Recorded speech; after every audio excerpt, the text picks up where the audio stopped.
Cuando la información llega, no se puede ocultar. Cuando la noticia sale de la jaula, nosotros le damos vuelo. El arranque. El arranque. El protagonista sos vos. Gustavo López también nos visita, es líder del Espacio Forja en la ciudad de Buenos Aires, fue ex secretario de la Presidencia y hace un tiempito que no lo teníamos acá en Radio Sónica. ¿Cómo andas, Gustavo? ¿Bien? Bien, bien. Gracias, Maxi, gracias, equipo, por la invitación. Estoy bien, trabajando fuerte. Este es un año de mucho trabajo político en todo el país, así que, bueno, tenemos la responsabilidad de acompañar, en mi caso y mi partido, a la fórmula Fernández Fernández para intentar un cambio profundo en la política económica y social de la Argentina. Me imagino que ya te sentís muy feliz y contento por lo que pasó en Tierra del Fuego, donde Forja ganó su primer gobernación. Mirá, la verdad que me tuve que cambiar el saco porque no entraba en el anterior. Sí, me siento muy contento, muy contento.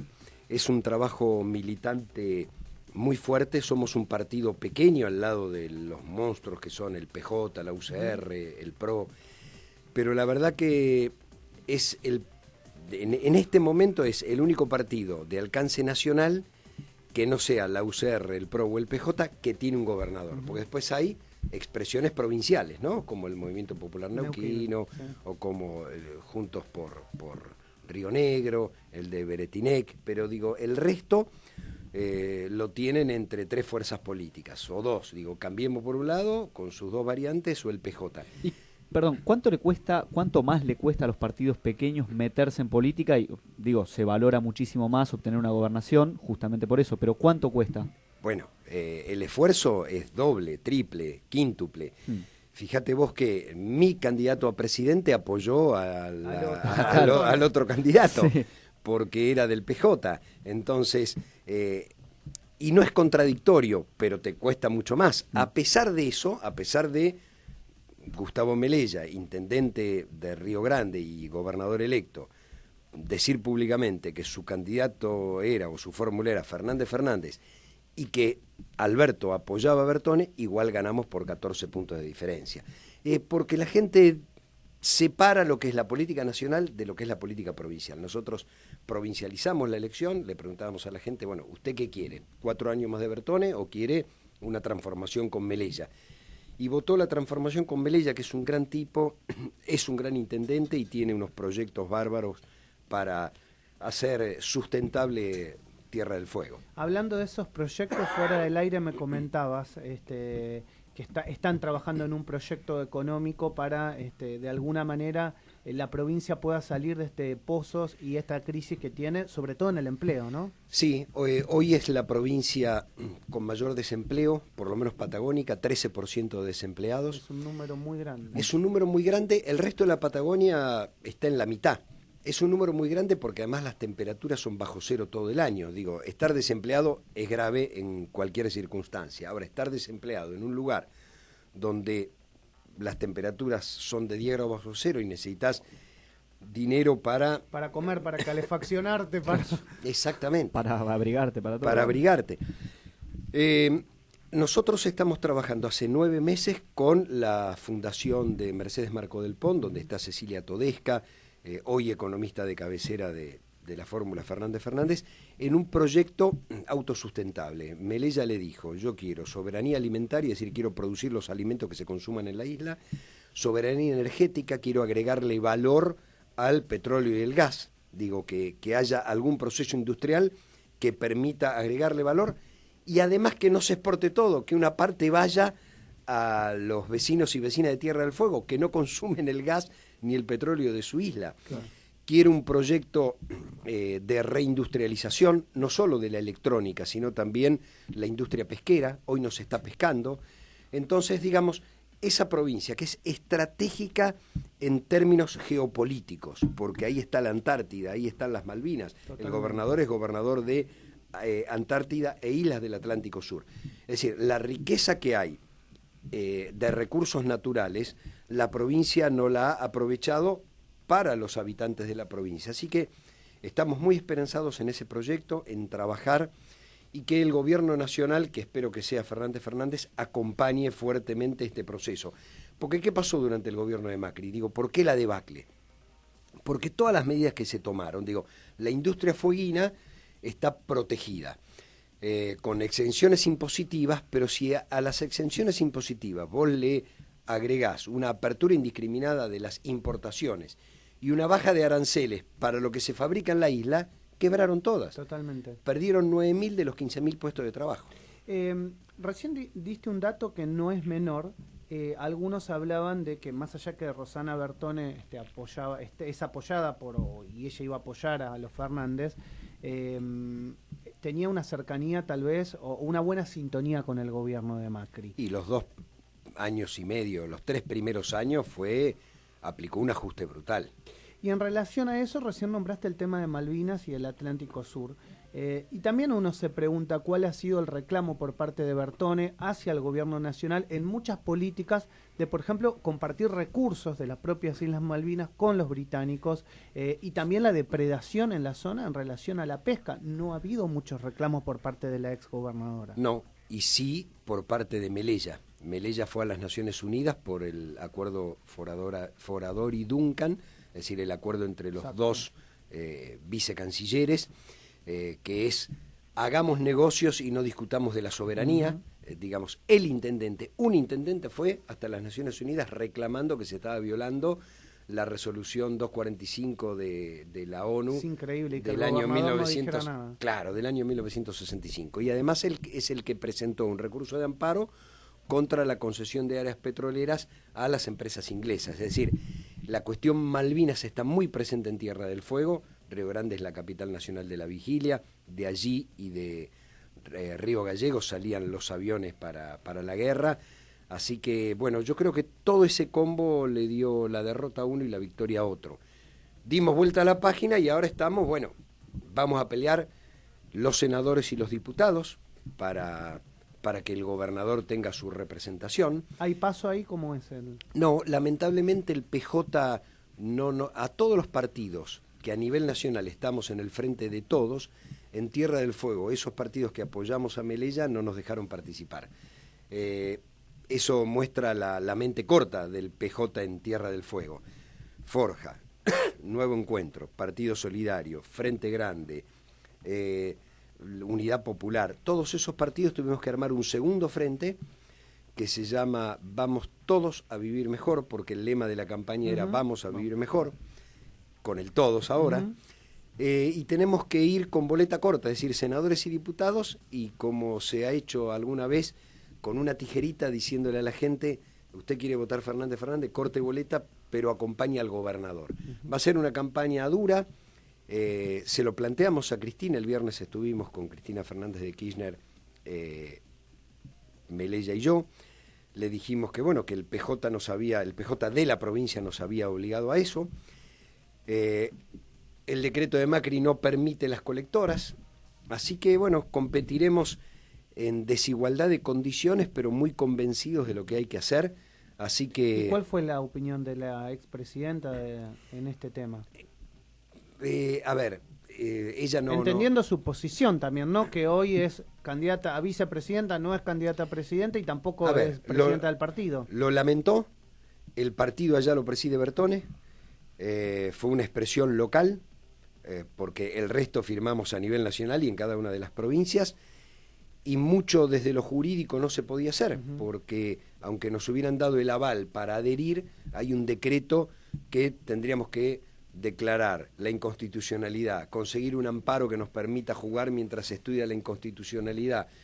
Digo, la verdad que muestra que no todos tienen la misma predisposición, pero yo creo que con una campaña personalizada y explicándole a la gente que los candidatos del gobernador son estos, obviamente todo nos cuesta el doble a los partidos chicos, pero la satisfacción también es doble. Gustavo, te quiero preguntar, teniendo en cuenta esto que explicás, que obviamente es injusto, ¿qué opinás de las PASO? Porque siempre que se llega a esta instancia de elecciones, desde el 2009 hasta ahora se discute PASO sí, PASO no, y este año creo que desde que se instauraron las primarias abiertas, simultáneas, obligatorias, es el primero en el cual realmente parece que están de más, porque prácticamente no se define nada ningún partido va a internas, salvo algunas cuestiones provinciales. A ustedes no los dejan ir internas en la provincia, entonces, digo, ¿tienen sentido hoy por hoy, como están planteadas las cosas, las PASO?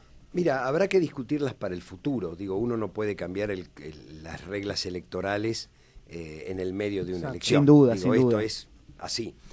Las PASO fueron un remedio a la crisis de los partidos políticos. Hay que tener en cuenta que las PASO sirven porque los partidos habían perdido su peso específico.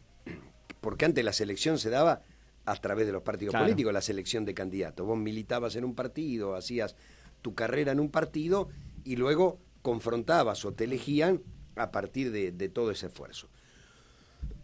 Hoy eso no existe, entonces las PASO eran un buen reemplazo. Creo que la debimos haber utilizado más. Lo que pasa es que cuando hay tal polarización a presidente de la nación, porque la hay, porque la va a haber, porque las elecciones del 11 de agosto van a ser un adelanto, digo, van a ser la primera vuelta real. Sí.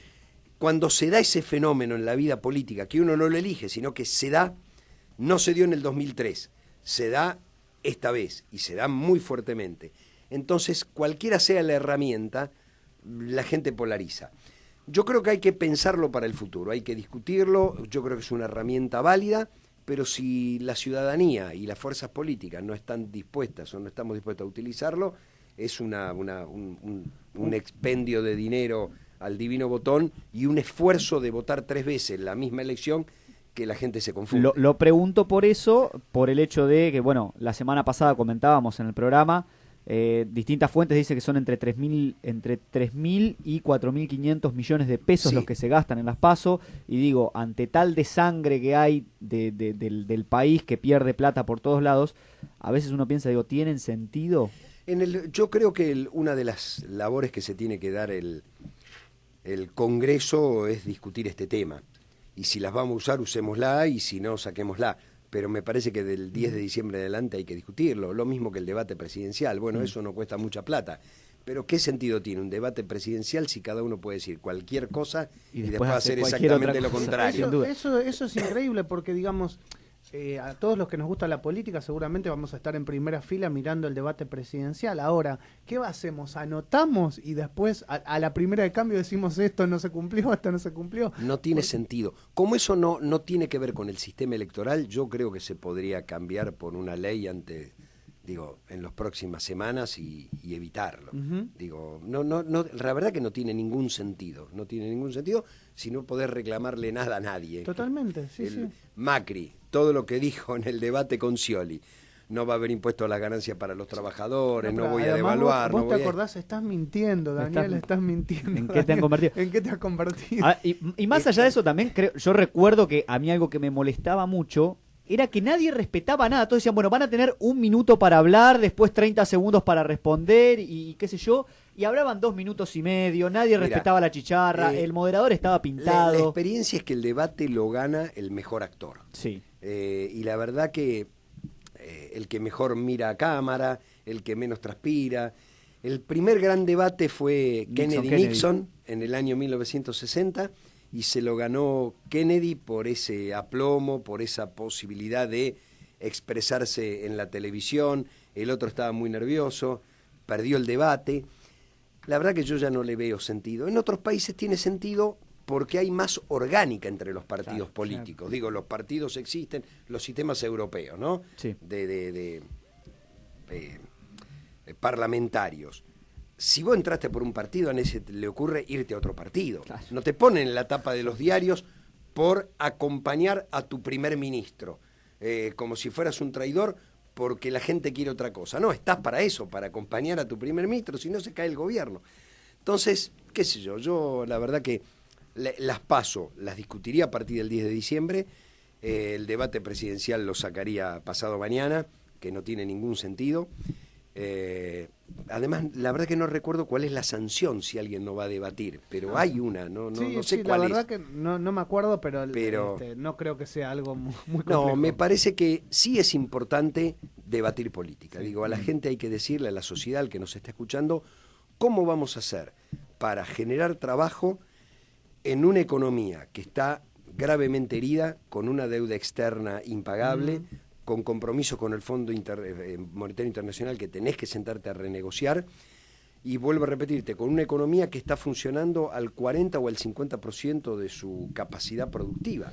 Pero ahí hay un dato muy importante. El otro día le preguntábamos a Eduardo Amadeo, sentado ahí donde estás vos, qué iba a pasar en el caso de que ganara el gobierno con el tema de la deuda externa, y él no fue muy claro, hay que renegociar. O sea, una voz del gobierno importante, hay que renegociar, con lo cual se tomó, pero hay que renegociar. En el caso de ustedes, todos nos están diciendo, ok, hay que renegociar, de esta manera no se puede pagar. Ahora, yo me pregunto también, nosotros estábamos desendeudados del Fondo Monetario Internacional, nadie le preguntó al pueblo argentino, ni siquiera pasó por los representantes si ante una situación de crisis podía el presidente Macri tomar semejante deuda a 4, a 8, a 10 años, lo que fuera. Más allá de pagar y que renegociemos, porque los compromisos hay que cumplirlos y lo pagamos, nadie va a hacer nada por denunciar la forma en la que se tomó esta deuda y cómo terminó fugándose. Yo creo, Maxi, que son dos planos. Uno es el plano del gobierno, qué hacemos con el gobierno que hizo esto, y yo creo que eso hay que investigarlo, y que si además se cometió delito, eso tiene que ser juzgado por la justicia. Digo, hay un análisis político que puede hacer el Congreso, y además de allí pueden surgir delitos. Porque desde el punto de vista político fue aberrante lo que se hizo. Digo, una deuda de 57.000 millones de dólares, la cifra más grande que prestó en su vida el Fondo Monetario Internacional, que hay que pagarle en los próximos 4 años, es decir, 2020 al 2024, y que es impagable. Digamos, pero que en todo caso, si vos lo vieras en rutas, en puentes, en autopistas, en aeropuertos... Esa plata se toma para devolver la deuda privada que también de manera indiscriminada tomó el gobierno y que superó los 120.000 millones de dólares, que es la deuda Sturzenegger-Caputo. Digo, esa deuda, entonces, ¿para qué tomaron los 57.000 palitos verdes? Para garantizar que a los otros se les va a devolver la plata. La fuga de capitales creo que llegó cerca de 90.000 millones de dólares en casi 4 años, es decir, la mayor parte de la deuda se fue y la que queda, que es en LELIC y en otras colocaciones, es la que garantizás con estos 57.000 millones de dólares. Entonces, por un lado hay que analizar si hubo delito. Pero eso es una condena penal contra quien hizo esto. Pero al que te la prestó, se la tenés que devolver porque te la prestó. Ahora, te tenés que sentar como Estado y decir, yo no te puedo pagar. En un punto estamos peor que en el 2003 cuando llegó Kirchner. No en la cuestión social. ¿Por qué? Porque los 12 años de kirchnerismo, más la extensión que hizo el macrismo de los planes sociales, es un colchón. Pudo contener. Que te sirve para que la gente no se muera de hambre, no para otra cosa, no para que viva mejor, sino simplemente para que come incluso las calorías que no le alcanzan. Pero digamos, hubo una contención social. Y octubre también es una válvula de escape de la contención social. ¿Por qué digo que en un sentido estamos peor que en el año 2003? Porque en el año 2003, en una economía que empezaba a rebotar, la deuda estaba defaulteada, es decir, Kirchner no empezó a pagar deuda hasta el 2005. Los 2 primeros años fueron, todo lo que entraba iba para la producción. Y la soja estaba a $600 la tonelada. Entonces, entre las retenciones y el no pago de la deuda, toda la plata fue a generar empleo. Y por eso el crecimiento exponencial los primeros años. Hoy no tenés crecimiento. El país está 5,8 abajo en el PBI interanual. Tenés la economía al 50% y tenés una deuda que tenés que renegociar porque no la podés pagar. Es decir, nos vamos a tener que romper la cabeza a ver de dónde se saca la plata, cómo y de qué manera, y tenés la soja a $300. Claro. ¿De qué manera? Para generar mercado interno, que es imprescindible para dar vuelta a esto. Por eso yo creo que los índices de crecimiento, si ganamos nosotros, van a ser del 2%. El problema es si gana el macrismo. Porque el problema del macrismo no es renegociar la deuda. Porque ya está diciendo van a renegociar, pero el problema es cuáles son las condiciones que te van a poner para esa renegociación. Es que no solo eso. Macri ya dijo, si gano hago lo mismo pero más rápido. Claro. Quiere decir que la posibilidad del default y del 2001, con el triunfo de Macri, está a la vuelta de la esquina. Digo, profundizar las mismas medidas de manera más rápida, lo único que va a hacer es acelerar la crisis. Si gana el macrismo, yo creo que vamos a un 2001 multiplicado por 20. Por eso estamos tan preocupados, bueno, y obviamente estamos apostando a nuestro propio frente de todos con Fernández Fernández. ¿Y cómo lo ves ahí en relación al sentimiento de la calle, a lo que te dice la gente? ¿Los ves con grandes posibilidades de ganar? Algunos dicen inclusive en primera vuelta. Yo creo que sí. Hoy nos está dando eso, ganar en primera vuelta.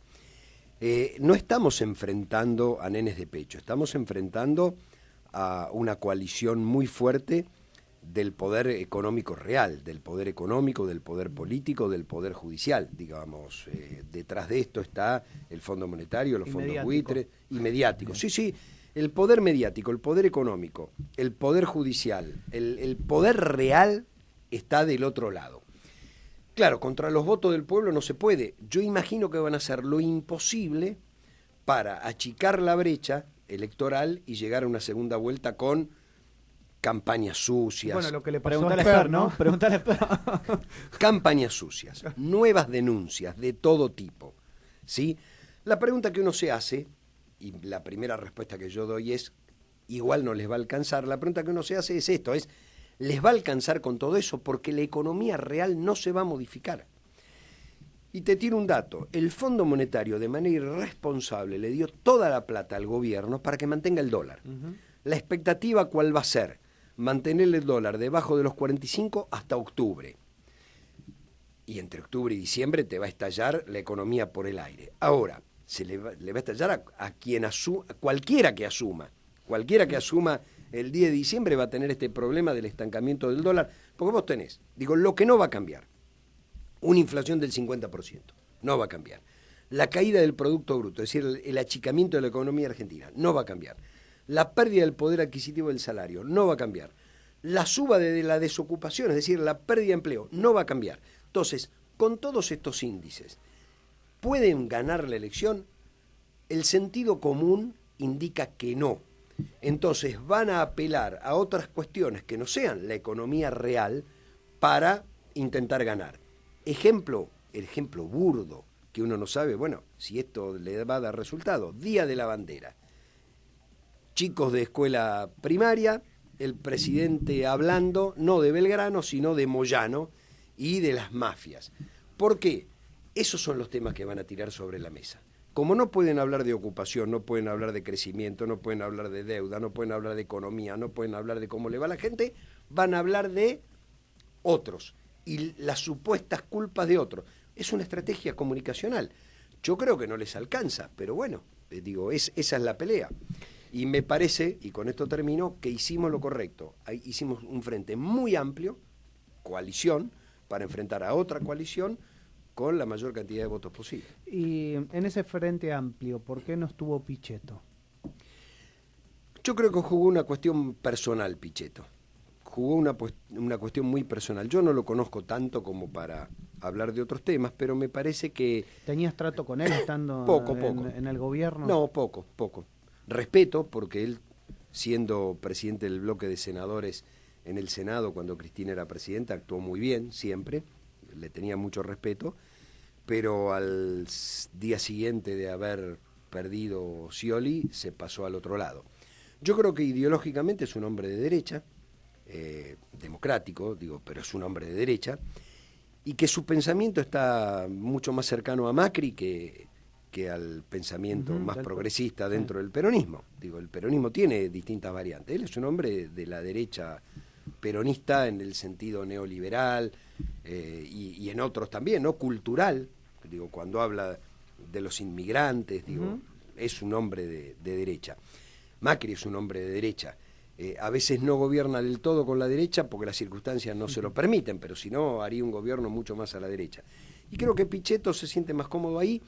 Se desarmó lo otro, la tercera vía, que era bastante inconsistente, no por la gente que la componía, sino porque, la tercera vía tenía muchísimas contradicciones. Claro. Y a medida que se acelera la polarización, se achican los caminos del medio. Así que yo creo que es personal lo de Pichetto. ¿Cómo sigue o cómo puede seguir la vida política de Pichetto en caso de no ganar? Porque quedaría marcado como un paria político, si se quiere. No sé si tiene nietos y se los quedará cuidando. No, ese es un chiste. Mira, en la vida política argentina algunos han hecho cosas peores y siguieron y volvieron. Me parece que no tiene futuro político, por lo menos dentro del peronismo, porque él se va con Macri en el momento de mayor unión de los sectores del peronismo. Es decir, esto está compuesto por 4 patas, o por 3 patas bien claras. Unidad Ciudadana, Sí. que es Cristina, donde estamos un montón de partidos no peronistas que formamos parte originalmente de Unidad Ciudadana, el PJ de los gobernadores y el Frente Renovador. Digo, esas son las 3 grandes patas que forman esta coalición. Después le podés agregar otros más que no son de Unidad Ciudadana, pero que vienen por izquierda, movimientos sociales, Pino Solanas, etcétera, Sí. etcétera. Pero digo, 3 grandes patas. El cristinismo, el PJ y el Frente Renovador. Y ya está, y se acabó el peronismo. Digo, lo que quedó es residual. Camaño también, por una cuestión más personal con Cristina, se va con Lavagna y él se va con Macri. Digo, no hay peronismo residual importante. No es el 2015 donde estaba muy partido, ni el 2017. La verdad que se dio un fenómeno, entonces yo no le auguro futuro político. ¿Y dónde te vamos a encontrar de cara a estas elecciones? Trabajando mucho para que gane la fórmula Fernández Fernández. Voy a trabajar fuerte en Tierra del Fuego para los senadores y los diputados que no son solo de Forja, porque nosotros llevamos 2 senadores de Forja, pero llevamos una diputada que es peronista, el segundo de Nuevo Encuentro. Digo, es una gran coalición en contra del aparato, por decirlo de alguna manera, de la provincia. Así que voy a trabajar en eso, voy a trabajar en el Gran Buenos Aires con algunos compañeros nuestros que van en las listas, en el Chaco y obviamente en la ciudad de Buenos Aires. Voy a tener alguna conversación con Lamens para acompañarlo en las recorridas de la ciudad. Fui secretario de Cultura de esta ciudad. Bueno, en la anterior fui candidato a diputado nacional. Sí. Así que mi idea... ¿Qué pensás de la conformación definitiva de esa lista en la ciudad de Buenos Aires? ¿Es competitiva? Porque Larreta parece estar sentado en un colchón de tranquilidad. Mira, yo creo que Lamens es competitivo en la segunda vuelta. Digo, haciendo análisis, me saco la camiseta de formar parte y digo... En la primera vuelta nosotros vamos a sacar lo que saque la lista presidencial. Siempre un poquitito menos, porque digo, la lista presidencial saca más votos que el resto de los cuerpos. Y vamos a hacer una elección en un sentido parecida a la del 2011, es decir, una muy buena elección arriba de los 30 puntos. En la segunda vuelta, y vamos a ir... Lamens va a competir contra la... Es muy buena elección si sacas más de 30 puntos. Va a ser una muy buena elección, porque va a haber una polarización muy fuerte. Entonces yo vaticino por lo menos 30 puntos. ¿Qué vaticino de Larreta? Que Macri lo tira para abajo y Lustó lo tira para arriba. Y va a estar superando los 40. No sé si va a llegar a 45, pero va a estar superando los 40. Segunda vuelta. No está Lustó, está Larreta... y está Lamens con su camiseta más independiente que la de cualquier otro. Y me parece que ahí crecen mucho las chances de Lamens en una segunda vuelta electoral, como fue el 2015 Larreta Lustó. Así que yo estoy esperanzado en esa segunda vuelta. Gustavo, gracias por venir a Radio Sónica, como siempre, tan amable, tan gentil, y espero que no pase tanto tiempo sin que nos volvamos a ver. No, gracias a ustedes, gracias por el mate, me tomo el último. Y a ustedes. Muchas gracias. Gustavo López, charlando en la mañana de Radio Sónica.